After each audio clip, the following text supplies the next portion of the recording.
Hello, everyone. Amanda Robinson, the Digital Gal, and welcome back to the Video Marketing Show. And right now, we're going to be talking about fears of going live. And trust me, before I even hit the go live button over here, I had that nervous energy going on. I'm going to pull up the chat. So if you are popping in and watching this live, make sure you come and say hello. I want to know that you're here. So, there are some things that I like to do when I first go live, usually before. So I'm saving some things here to show you when I go live, to show you a little bit about my routine. So let's put it this way: going live is not easy for everybody, especially anyone who doesn't enjoy public speaking, does not enjoy putting themselves forward. However, throughout this show, you're going to learn some algorithm hacks. You're also going to learn that some of those fears that you have, everybody has, even me. And we're going to talk about ways that you can overcome those. So throughout this show, we're going to have some fun. We're going to relax. So before I roll the pre-roll, drop some comments in. Let me know you're here. I'm going to show you some of my before I go live rituals. Might seem ridiculous, but first up, I'm going to light myself my little candle. And I generally like to have a little candle lit. You can hear the crackle. I like to have a little candle lit and just on the side of my desk before I go live because it's one of those little calming things. And we've got Lindy is here and we've got Michael. Hey, it's great to see you guys. Let me pull that logo out of the way here so you can see these graphics or see these comments. So, and hello from Michigan. Hello. So I have some habits that I do, like that one, giving myself some calming effect, because trust me, as much as you see my face all over the place here live on camera, I get nervous.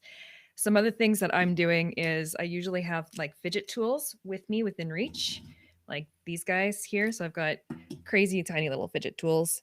Let's see if that one will focus, that I just play with.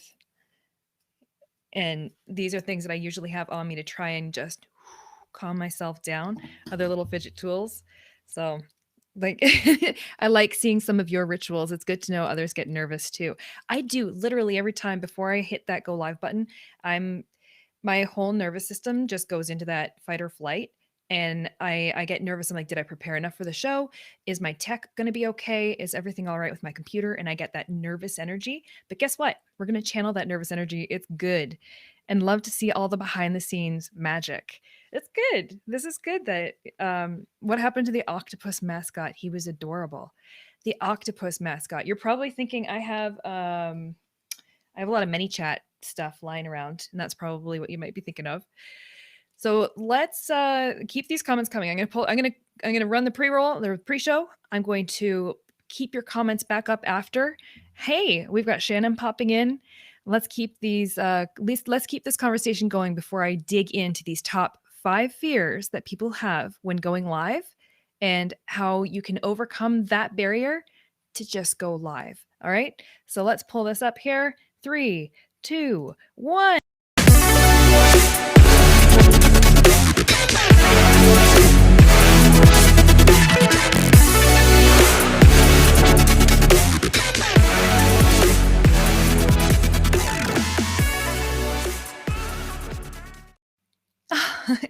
And I can see Gigi is in the house. Hi, Gigi. It's good to see you. Thank you so much. I'm glad everyone's popping in live. All right, so let's talk about some of these fears, shall we? Let me pull this down here and let me hop on over. By the way, I'm broadcasting with Restream, and that's how I'm producing this show from the comfort of my own home in a beautiful studio format. So let's just hit the first one right on the head. Let's hit that nail on the head right now. Fear. I'm too scared to go live. I'm going to leave that sitting up there. I'm too scared to go live. Guess what? We all are. I don't care what creator you are. I don't care how much camera time you've had. I don't care how good you are at this. All of us are scared to hit that button. We are all scared because there is an element of putting yourself out there, and there's an element of trusting yourself and trusting that everything's going to work, and you want to put your best foot forward, especially when you're going live. I get it. Well, if you can first understand things are going to go wrong no matter what. Trust me, even right now, as I'm doing this, I have a power draw problem with my computer going on somewhere where while I'm live, it drains my computer battery, even though I have it all hardwired in.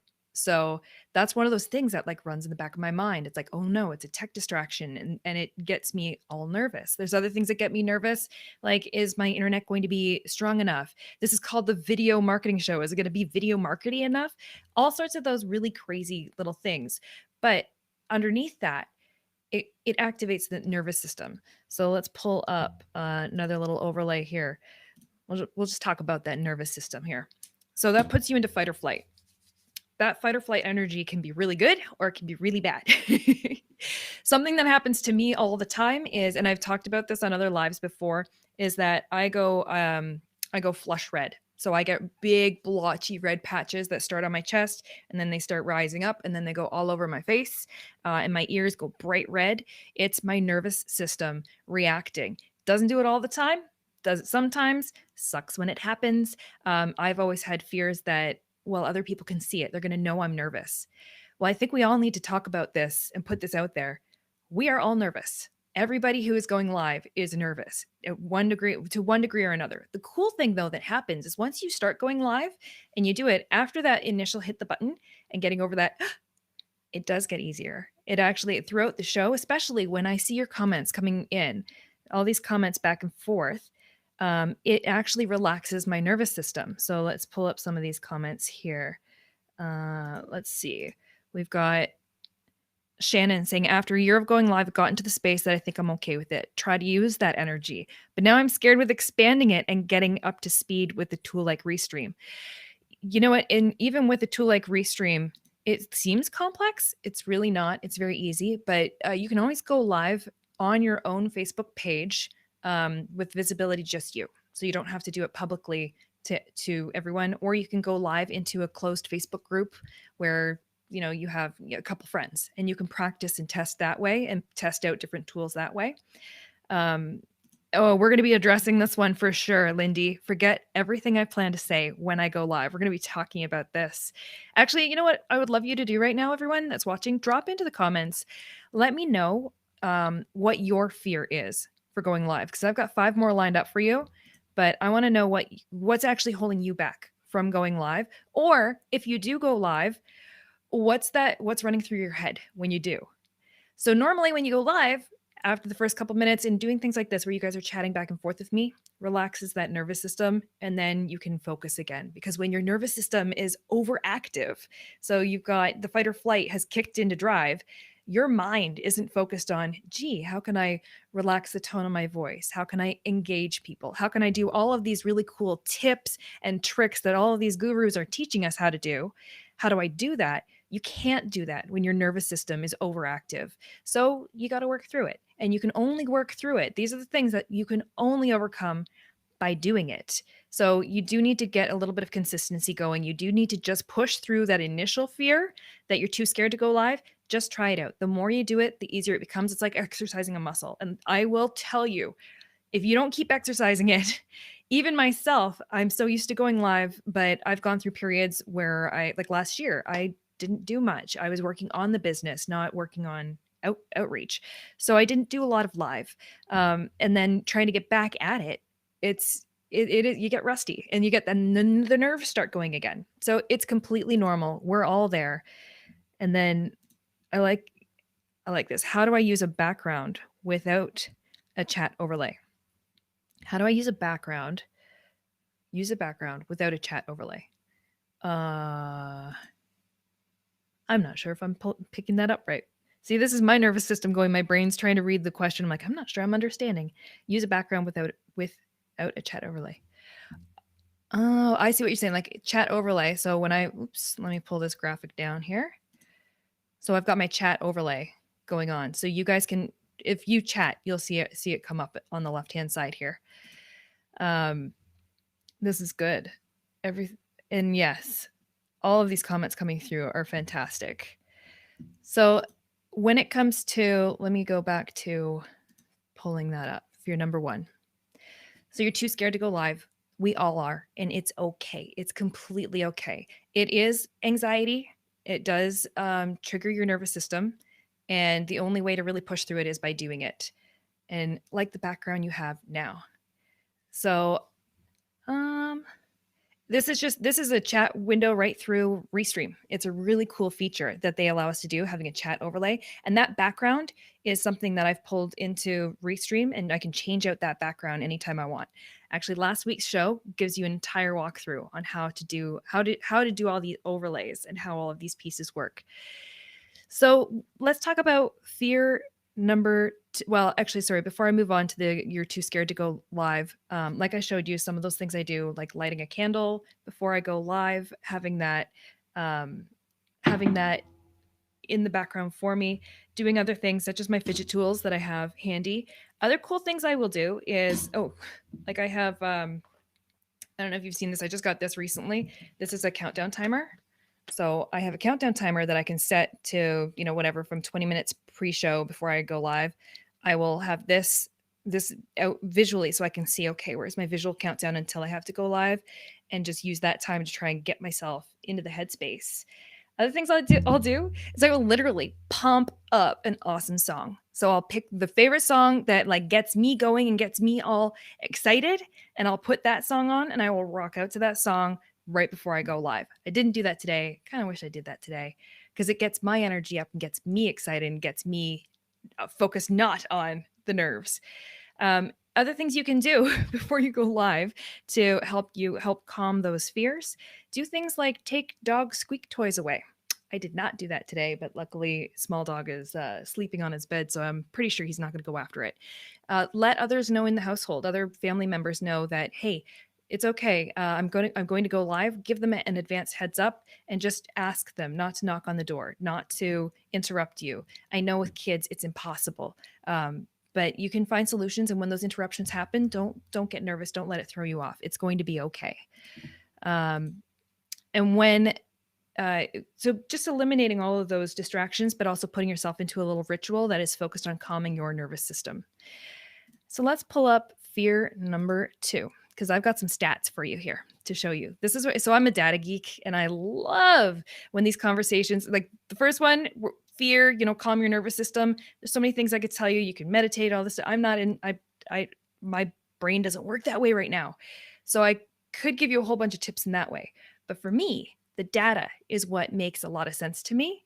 And that's how I can better get my head in the headspace.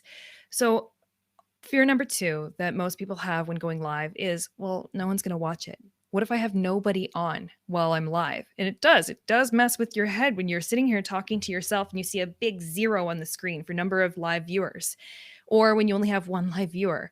You get that nervousness that rolls in when you think, okay, no one's even watching this. Why am I even doing this? What am I thinking? So let's put that fear to bed right now, shall we? All right, I got some graphics for you. Let's pull these up.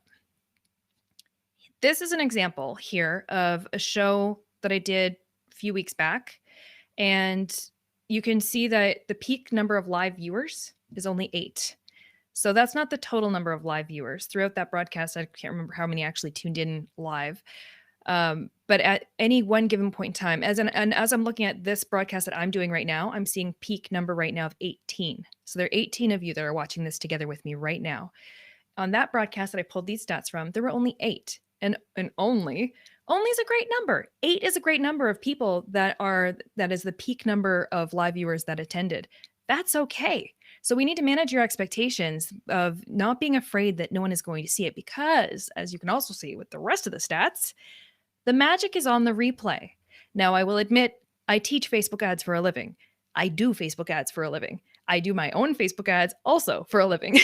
So when I produce content, such as a show like this will have some paid advertising put on it after the fact in the post show. So some of these stats that you're seeing, the 1 minute views, 10-second views, 3-second views, 10,000 people, I might have only had 8 live viewers or 8 peak live viewers at one given point in time. But I've had 10,000 people that my video has shown up in the newsfeed for. Now, obviously, those numbers do have paid advertising on top of them, so understandable.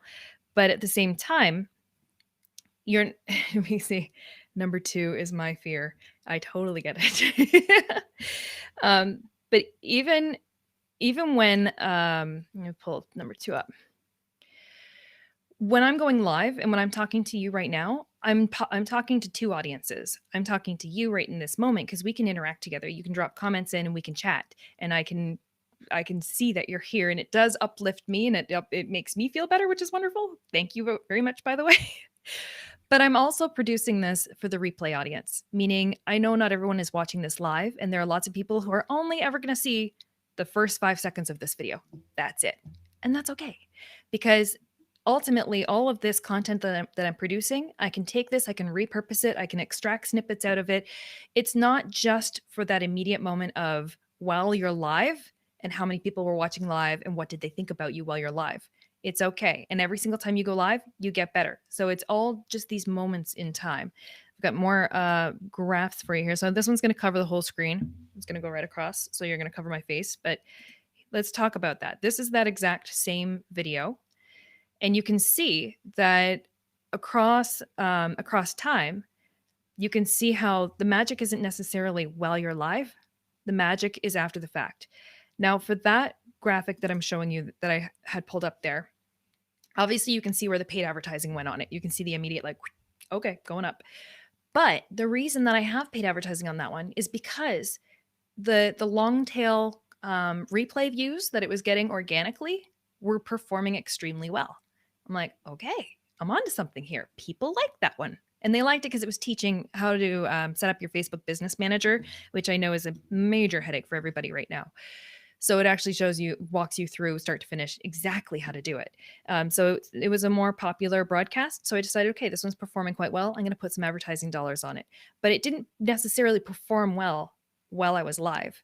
So this whole fear of no one is going to watch, get it out of your head. It doesn't matter. You are producing this content because you have value to provide. And that value you can provide that imagine if you had a creative talent, whether you are a painter, a singer, a musician, whatever kind of creative graphic design artist, whatever kind of artistic talent you have it inside you, and you need to express that in some way. And whatever vehicle you're expressing it through could be any of those modes of creativity. Well, when it comes to live streaming, we're still expressing our content, but we're doing it in a way that is we're doing it in a way that is getting us the fastest trajectory of results. So when I say the fastest trajectory of results, the algorithm likes it when we're live. You want to go live for at least 10 minutes or more because that gives enough time for people to come on scene. And actually, did I pull in that last graph? No, I didn't pull in the graphic. When you actually look at your graphs, when you first go live for the first 5 minutes, it's like crickets, nothing's happening. And once you kind of hit that 10-minute mark, your live viewership starts to go up. So that is sending signals to the algorithm. The algorithm is understanding based on all these different signals, who's commenting, who's engaging, who's interacting, and the rate of interaction. All of these different factors play into how the algorithm views that piece of content. And then that sets the trajectory for the replays. So if you're live and you're not asking people to engage, you're not talking to people and getting them to leave comments, and you're not providing a good user experience, and no one's actually engaging with that live broadcast, then your trajectory is going to stay a little flat. Your replays will truck along. The magic is still on the replay. But the more you can get engagement going on those lives, the more you set that trajectory higher, and the more magic there is on the replays. So when you're producing that content, no one's watching live with you, it's okay. It really is okay. The more you do it, the more consistent you are with it, the more people show up. So let's talk. This is a really nice comment. Thank you. And of all the videos that I watch, your videos are both personal and professional. Not everyone can find that balance. Thank you very much. That makes me feel really, really good about what I'm doing right now. Thank you very much, Shannon. Great info. Thank you. Let's dive into fear number 3, not knowing what to say. Because, as I just said earlier, I want you to go live for 10 minutes or more, right? Because 10 minutes is what we need to kind of warm up that algorithm, give people the opportunity to tune in live. Well, 10 minutes to go live while you're nervous.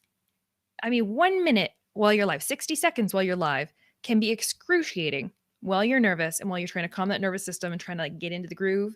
It's tough.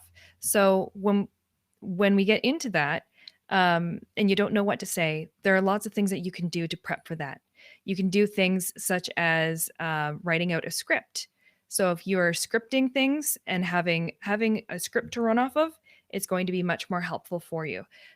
Write down those talking points that you want to touch on. So I have on the other side of the screen that I'm not going to show you right now. But on my side of the screen, I actually have a script where it has, fear number 3, don't know what to say. And I have the points written out. So I just have like this running script to help keep me on track so that even though when my nerves are taking over and I don't know what to say, I can still reference back to the notes and go, okay, that's what my intention was with that at the moment. So right now, don't know what to say, have a conversation. So my notes are have a conversation. If you could talk to someone at a party and prepare, taking notes. So those are my talking points. So if you don't know what to say, write it out ahead of time. And here's if I can just break it down when I'm saying have a conversation and what would you say at a party? Think about it this way. If someone introduced you to another person at a party, there's always that, 30-second elevator pitch that you give people when you're hopping on and saying, hi, my name's Amanda Robinson. I run a business called The Digital Gal. I teach Facebook ads with my 4-week boot camp, and I run my Spiff Kick in the Ads membership. That's that's your first introduction. But then if that person goes, oh, that's awesome. Tell me more about what you do. So, okay, the subject of what I'm talking about is what I do. I can have a conversation and expand further and tell them what I do. That's one topic. Now imagine all the different topics I can talk on. I can talk on all sorts of different topics related to Facebook ads. I can pick that one topic and I can map out my little talking notes based on if I was having a conversation with someone right now and they asked me something that lights me up, that I'm excited about. How would I respond? What would I say? What would I want them to know? So write down those talking points, put them on a sticky note somewhere, put them in, what I do is I actually have, instead of having multiple tabs open because it slows down my computer, I have it all typed out and I take a screenshot of it and I have the image just on my desktop. So that's one of my hacks on what I do. So if you don't know what to say, think about it this way, map it out by having a conversation with someone. If a great tactic is doing an interview style with someone, that can help as well. And then we've got, Kristen is popping on. Hola, it's nice to see you. ¿Cómo está? And then we've got, nice. Thank you. And then we have, so prepare, taking notes, conversation. And these are all things that can help you when you don't know what to say. The last point I want to make about if you don't know what to say, first of all, it's okay. But every single one of us, you have content within you. You have information that people want from you. So by packaging that content up in this creative outlet, by going live and by being able to connect with people in a real environment, you're giving exclusive access to you that people otherwise wouldn't have.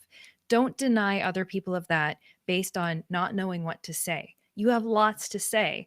And we need to just break down those barriers of the nervousness on why you don't know what to say. Your mind goes blank. You have lots to say. So just do the little bit of background prep, write those notes down. It gets easier over time. Again, the more you exercise this muscle, the easier it gets. So let's talk about fear number 4. Someone else is already doing it better.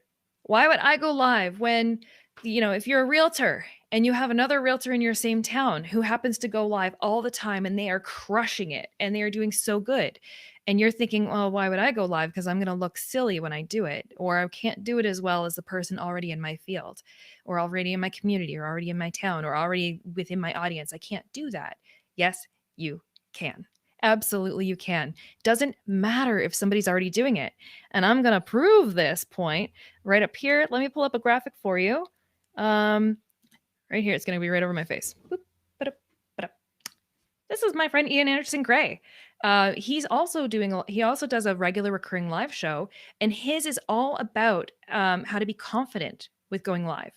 So everything I'm talking about right now, you can grab that content from him, and he does it so much better than me. I mean, I teach Facebook ads for a living. I like to geek out on ads for a living, but this is still important information and important for people to know. I have a different audience than Ian has. It has a lot of overlap and a lot of crossover, but the fear of just because somebody else is doing it and they're doing it better, they connect with people in a different way. They resonate with people in a different way. I connect with you in a different way. And that's why you're watching this right now. So the fact that I might have some valuable tips and information, if I was too afraid to share that because I'd be too embarrassed or too scared that, well, someone else is doing it better.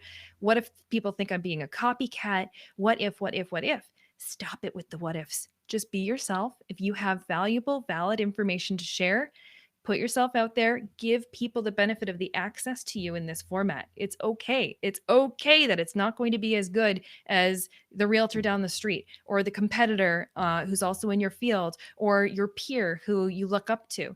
It's okay that the information, it could be duplicate or somebody else is already crushing it and doing it. It's all right because people are still there to communicate with you and to build that relationship with you.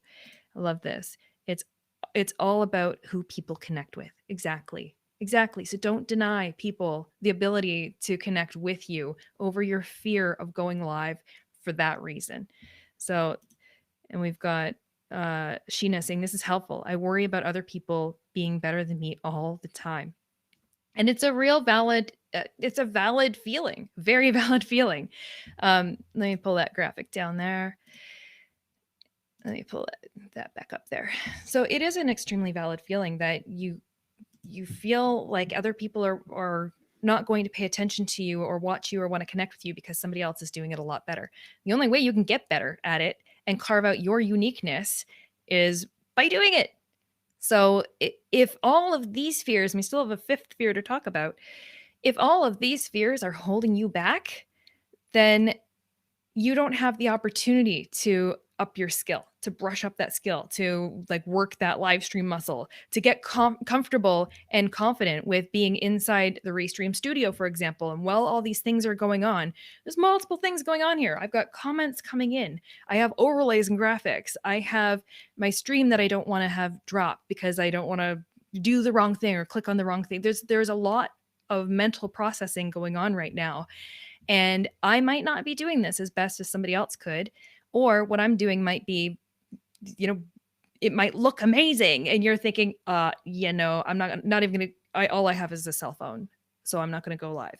That brings us into our very next one over here. Fear number 5. I don't have the right equipment. And I know, I know where we're going to go with this conversation, where immediately you're going to be like, yeah, I know everyone says we can go live from a cell phone, blah, blah, blah, blah. I know there are those of you out there right now watching this who are probably like me, where you're a tech geek, where you like tech, you enjoy tech, you like to have the best and the greatest and you want to have all the bells and whistles and tools and you want it to be awesome. And so you may have already started here with a cell phone and a window light. You might have already done that, and then you start trying to get better and trying to do more, and then you all of a sudden decide you want to do a consistent weekly show, but you keep putting it off because, oh, well, I can't really afford the lighting for it. Or, oh, I'd really like a nice DSLR camera so that you can have really good, crisp, clear picture. Or you really want to upgrade your microphone. All those things are holding you back by you. Some of us on purpose are shoving those excuses in front of us. And it's almost like a security blanket. It's like, oh, well, I can't really go live. I can't do that consistently right now because I don't have all of these things, these fears of putting your fear, you are denying your audience from connecting with you because you feel like you don't have the right equipment. There are so many different things that you can use for going live, so many different capacities, and it doesn't have to be the exact same every time. Sometimes you'll see me go live from my cell phone out in the wild, and my internet connection might be terrible, but sometimes I try it anyway. I try different things. I might not have the right audio, might not have the right lighting. Actually, speaking of lighting, check this out. Hey, and if you guys have a Google, I'm so sorry. You might want to turn your volume down. Hey, Google, turn off the office lights. So I try different things all the time. Wait for it. There it is. So I've got lighting right here and here. And if I turn that lighting off, I don't like the shadows on my face. I don't like how I'm not happy with my lighting setup. It frustrates me and I want it to be better because I do this for a living. But guess what? Not going to let that hold me back. And you don't need to have fancy equipment. Hey, Google, turn on the office lights. Woo! And now I have a ring light on that I didn't have on before. and my 2 side lights. You don't have to have fancy equipment. You can layer on and step up the equipment experience as you go. You do not have to go all out. And as far as tech, Restream, look at this. So we've got, as far as tech, I use Restream and my laptop cam and stream live. I just go for it because I use what I have. I just want to hug you right now. Thank you. Yes, use what you have. Don't deny people access to the creativity you have, the messages that you have, the content that you have to share, your unique ability to be yourself based on looking at what others have and looking at what you don't have and being frustrated about it. So just do it. Just use what you have and work around it. We've got Anya. Anya is here. For a long time, I was concerned about my accent, and now I turn this into my advantage. I sound unique. You really do. You really, really do. And you also have energy and passion. To that point, what I was saying earlier about how I go, in some broadcasts, I go flush red. My nervous system gets overactive. And sometimes because I haven't had enough sleep or I haven't eaten enough, can actually affect, you know how if you get hangry, my version of hangry is my nervous system just overacts. And yes, I have anxiety, and that's the same. They're the same thing. Anxiety is an overactive nervous system. So my biggest fear is that if I didn't get enough sleep and I'm live, and all of a sudden I'm like, is there something wrong with my broadcast? Is there something wrong with the stream? Whatever. All these fears that come in. Actually, it's like fear number 1 through 5, all just like bang, bang, bang, bang, bang. They hit, and the anxiety rises, and my whole chest and face and ears and everything go flush red. And I was so concerned early on in my live streaming journey that people would notice this and they wouldn't take me as seriously because they would see that I'm nervous, and people can read your energy. So if they see I'm nervous, they're going to think that, maybe I don't know what I'm talking about. Maybe they can't take me seriously, all these things. And I really did get to the point where I just had to push through it and just do it. I'm going to pull the chat overlay up, and you guys can keep the conversations rolling in here. So anything you chat now is going to keep showing up on the screen here. I had to push through it and realize that the information that I have to convey is wanted, and it's way more important than me being stuck in my own head and me being worried about visually what people are seeing of me and thinking of me as my nervous system is going off like pop rocks. So I just need to recognize those things and do those things. Like I said, I have my fidget toys that I have on hand at all times because they just help. They take that nervous energy and they just help disperse that nervous energy while I'm live. I do the stupid little rituals. They're not stupid. I apologize. Of like lighting a candle while I'm going live. So I just have that that warmth, that flicker, that something. I put the effort into using time tracking devices to visually cue me so I'm not obsessively checking my phone every 3 minutes going, okay, wait, where are we at for time? Am I late? Is everything okay? So I'm putting in the effort to try and do what I can to calm that nervous system so that it doesn't hinder me throughout the broadcast. Agree. And I'm unapologetically myself. I go live, present content, answer questions, and then have some hangout time before I end. That's the true version of being a live streamer. It absolutely is. And even if you don't feel like you're a live streamer and you're still trying to get used to this, you got to start somewhere, and you got to start. Like if you can have one takeaway from this video, you have to start. If you don't start, you're always going to have these issues. You are always going to have fear number 1, being too scared. You are always going to have fear number 2, that you're afraid no one's going to watch you. Fear number 3, or that they're not going to watch you. Fear number 3, you don't know what to say. It gets easier over time. It comes over time. Fear number 4, if someone else is already doing it better. There are always going to be people out there doing something in your mind better than you. In our mind, it's not better than you. It's just different. So don't deny everybody the pleasure of being able to access you. Fear number 5, I don't have the right equipment. We all have the right equipment. And if you, unfortunately, right now in this exact moment, don't have a cell phone that you can connect to the internet with and use data and go live, that's okay. Use a friend. There's no excuse. There's no excuse for equipment. It's okay. You just layer on your equipment over time, get more comfortable with it over time, but just do not let that equipment be a barrier. And back to the chat here that you can see on the screen.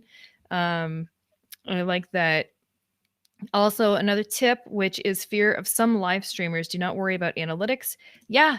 Yes. Do not. I know it's already on the screen, but I'm pulling it up anyway. For live streamers, don't worry about analytics. Just get on a stream, and analytics mean nothing when you're just starting out. Thank you.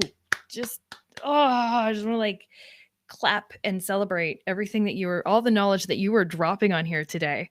That is so valuable. Great advice. Going to try to add that to my to-do. Lindy is saying, or is that Lindy? Sorry, I just read that wrong. I don't have your face. I'm sorry. Love the behind the scenes and how you set yourself up for success. I had to learn the hard way because there have been many a live stream where I've just like breezed on, click go live, and been like, hey, and then oh no, and that's where the anxiety ratchets up. Lindy here, I've had to teach myself to speak quicker for Insta stories and have to slow myself down when I do lives. One of the best pieces of advice that was given to me this past year, I was doing a pitch presentation where I had to, where I had to talk about my business myself, and I had a lot of information that I wanted to cram in. And my approach that I was taking with it was, I want these people to see my personality, and I want them to see that I have energy. I want them to connect with me. And my approach was, so I needed to be big, bold, wow. So when I went into it, I'm like, hi, I'm Amanda Robinson. I am the digital gal, and I'm going to show you blah, blah, blah, blah, blah, blah, blah, blah. It was a nonstop stream of talking for 5 minutes. And the feedback I had after that was, they said, you've got a lovely personality. It's great. It would also be nice if you could just take a breath, slow down. You have a great personality. It shines through, but the intensity at how you're trying to force that energy out is coming out so fast and furious that your audience is having a hard time catching up. So sometimes those little practical moments where you take that pregnant pause, and it can really focus the attention span on bringing everybody's attention back and really highlighting a point. So just in what I just did there, I sometimes get overly excited. I talk too fast, but you're right. Depending on where you are, you have to be able to ramp up or slow down. And those are skills that come over time. And this is great. Yes. Like to share your own experiences with other live streamers. This is so wonderful. Everyone that's tuning in here, this is extremely helpful. Oh man, I almost forgot about the contest. The contest, guys, the contest. And so if we have the contest, let me pull that up. First off, I'll pull up this here. Then I'll talk about it. And I'll grab it. So if you want to know when these streams are going live and to enter for a chance to win this, well, not this exact one, this one's mine. You're going to get one of your own Digital Gal Pink Kate Spade bags. It's very lovely. It's very nice. See this lovely little thing? Of course, it's Digital Gal Pink. Of course, it matches everything. The last giveaways I was doing was a Facebook portal, and a huge congratulations to Daryl Nelson. He was the winner of that last portal. So I do have some items that are not just pink and girly, some items that are techie, and we'll have new items. This is, I'm pulling the winner for this week, by the way. If you want to get in on that, you go to thedigitalgal.com/contest. What that is doing for you, it's signing you up for my email list so that you get a notification when I'm doing these lives. I go live twice a week, 2 different shows. One is what in the ads is going on. So if you want to geek out with me hardcore on Facebook ads and anything digital online advertising and all the changes and ripple effects in the industry that's happening, that's my show on Wednesday. And then if you like everything to do with video marketing, that's this show here. So if you want to get in on when those shows are going live, get that email with the current topics, you're going to want to sign up for that over there because it's awesome. The other cool thing you're going to do, because you're awesome, you are going to go over and check out thedigitalgal.com/restream, sign yourself up for a free account. Start playing with these tools because like we mentioned earlier, one of those fears of going live or one of those fears behind going live is when you're starting to layer on the tech and you're not quite sure if you're going to be able to make it all work. Go ahead and get into an account and you don't have to hit the go live button. Just go into the Restream studio and start playing around with the different graphics, with the different things that you can pull up. Little things like I've noticed, I don't have my logo. I pulled the logo overlay off when I had the chat up. Boom. There, it's back on. So I'm learning these things as I go. The more you get to play with it, the more you get comfortable with it. And don't let the tech distract you. Just one thing at a time. Even if you just set yourself up so that it's like, okay, you've got the background you want, you've got the logo that you want, and you have a caption overlay that you want, and you just left it like that, and then you went and did your live. Awesome. You've already leveled up your live stream, which is amazing. The more engagement that you can have on that live stream while you're live, then the better you're setting that trajectory. You're setting yourself up with that trajectory to get the replay views that you ultimately are looking for. So this has been fantastic, everyone. I'm going to start wrapping this up right here. So the two things you're going to do, let's repeat, two things you're going to do. One, you're going to go to thedigitalgal.com/restream, and you're going to go and play around in the Restream studio to get comfortable with it so that you can level up your live stream and make it beautiful and pretty without it hindering you with being a barrier to you going live. The other thing you're going to do, you're going to sign up for thedigitalgal.com/contest, enter your email information there, sign up for those emails so you know when I'm going live. And with that, I am Amanda Robinson. I am the Digital Gal. I teach Facebook ads with my 4-week Facebook ads bootcamp and my Swift Kick in the Ads program. So if you want more information like this, I highly recommend that you check out Swift Kick in the Ads and consider becoming a member at swiftkickintheads.com. And I will be back here next week, as always, with more knowledge to drop for your video marketing needs. So thank you, everybody, for tuning in, and I'm going to catch you same time, same place next week. Thanks, everybody. Bye.